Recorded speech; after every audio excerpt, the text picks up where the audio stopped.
wristwatch fam. What is up, Watch fam? I am Christian from Theo and Harris, and welcome to episode 105 of Ask T&H. Before we get into the episode, we'll do a quick wristwatch check. So, I am wearing a yellow gold plated chronograph with this white sectored dial. To put this on this burgundy strap, I think it's totally gorgeous.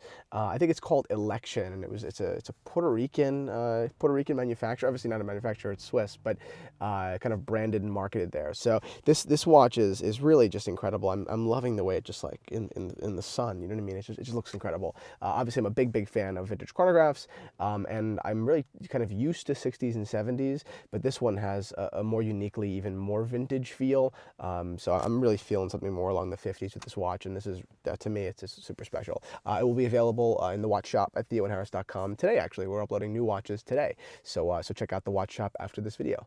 Okay, let's get into the episode. So I was asked not too long ago about my opinions on the Vacheron Constantin's Constantin overseas line. And I couldn't believe that I hadn't already talked about it, because it seems weird. It's such a popular watch that for some reason it's totally escaped me and the show in the first 105 episodes. So we are finally getting to a very popular and a staple watch, in my opinion. So it's my pleasure to start talking about it. Let's start off with my opinion on the watch in the metal, and then we'll go into the actual kind of like macro thoughts on it. So first of all, the new Vacheron Constantin overseas was introduced at Basel, right? At Basel 2016. So it's not that old of a watch. It's actually relatively brand new. You don't really see them in the metal yet. You're not really seeing them. You're seeing them in dealers, but you're not really seeing them on the street yet. It's going to take another year or so before you really start making some mainstream kind of action. So that's an interesting thing. But size and all of that, it got a whole new facelift. I didn't like the overseas prior to this. To me, it just wasn't that handsome of a watch. I feel like it was just too sporty. It had no elegance. It had no balance. It was just too cut, and it just wasn't a fan of it. I know plenty of people were, but for me, I mean, I really wouldn't wear one. Truthfully, I would pick a sub over that watch any day. Which, although a standard sub is great, you really should be, inclined to pick a Vacheron Constantin over a Rolex Submariner. I mean, it's just, to me, that should be a fact of horology. But this watch totally changes that game. And I would say, of course, I love the Submariner. I'm a big fan, but this watch it's a totally different level. I guess we'll start with dial. I mean, I think that the dial arrays here are absolutely beautiful. From this kind of like slate-ish silver dial with the pink gold case to the blue to the taupe. I mean, I think that their dial color selection was totally just awesome. It was super simple in design. But I think they utilize color really, really well.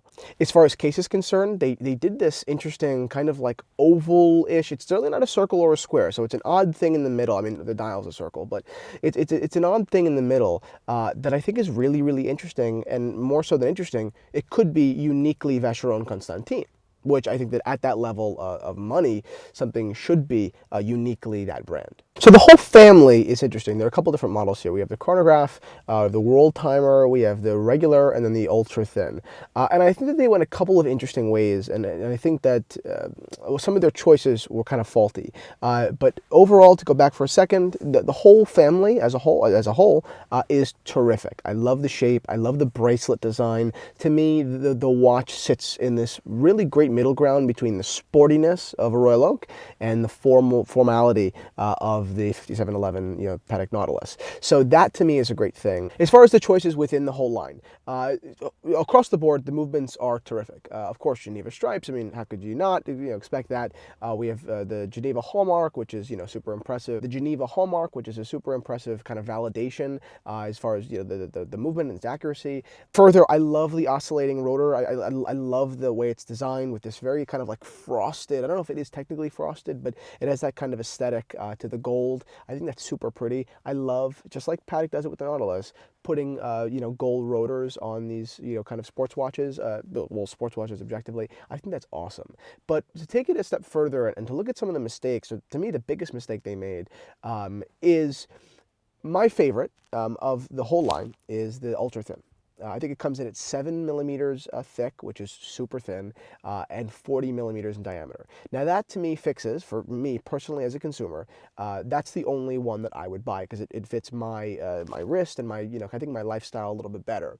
But unfortunately, they only chose to make it in white gold, which to me was a really bizarre move. And white gold, you're coming in around like 40 or 40 something, almost $50,000. And that to me is a very odd and confusing choice. I'm not sure why they went and did that, because I think that ultra thin, priced, similarly to the, Royal Oak and the Nautilus, somewhere, I was expect somewhere around $20,000, would be a huge contender, like a really enormous contender to take market share from those two companies. But instead, they didn't do that. So that to me is not a value prop at all. But then if you talk about the chronograph coming in at what, like $26,000, that is an enormous value prop. I mean, $26,000 from a chronograph from Vacheron Constantin, one of the three of the Holy Trinity, with this amazing blue dial. At $26,000, I mean, that's like the price of 5711. So I mean, you're talking like really, really close, and you're getting, in my opinion, a lot more watch. Very similar finishing, very similar heritage. Still a 70s iconic steel watch, and in steel, because that's to me is very important for those kinds of watches. Not that I wouldn't like them in gold as well, but still, I think that the choice of metal there was very important for them, because it gives them ability to kind of control the price there. So if you're going to compare kind of apples to apples-ish, I think that it's fair to compare the Vacheron Constantin chronograph overseas with the 5711 Nautilus, and in that case, the chronograph wins. Whether you want a chronograph or not, that's a total different story, but I think that watch does win. I think that the world timer is executed extremely well. I think it's like I think it's like $35 or $37 or $38,000 retail price, which is super high. But I mean, it's just high. It's not necessarily high for a world timer though. So it is hard to, that's a total different level of like, consumer. It's a total different level of consumers. But if that is something that you're interested in, if you're interested in a world timer from one of the top brands in the world, I think that the execution here is terrific. I think the case is awesome. The dial is super well balanced and interesting. They don't, in my opinion, abuse the world aspect of the world timer in design, which has been done 100,000 times before. So I think that is a very good watch. Overall, I'm a big fan of the Vacheron Constantin overseas line. Like I said before, it does this beautiful balance between the Nautilus and the Royal Oak. More importantly, I think it's fair to say that at these kinds of prices, at $18,000, $20,000, $30,000, $40,000, $50,000, most people want other people to know that they spent quite a bit of money. Not, I think that if you're a Vacheron Constantin overseas person, you're not the same person as a Day-Date that needs to show you. Not that people who wear Day-Dates are nasty or ostentatious necessarily, but that watch definitely does make a statement. But still, there is a level with the overseas that balances really just super high quality, right?